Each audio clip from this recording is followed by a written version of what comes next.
découvrir que moto wana azalaki na munduki. Bandela mutu na ba initié. Na oyeba mutu oya mabe. Elekaki ndenge nini?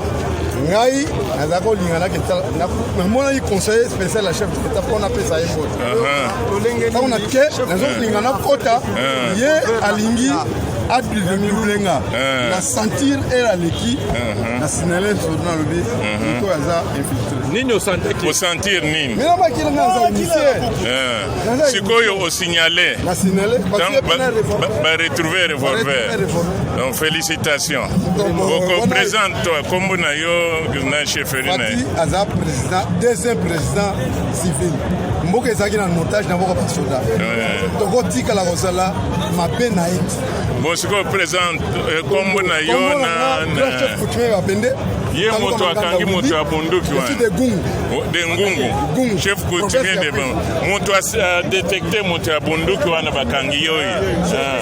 A détecté moto na revolver.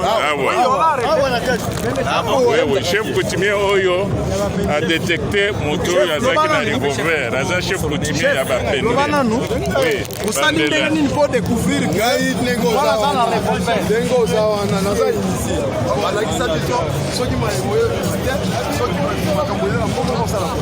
nga ifuna ya nazo ya bien préparé. OK. Ma belle nyonso na ressentir.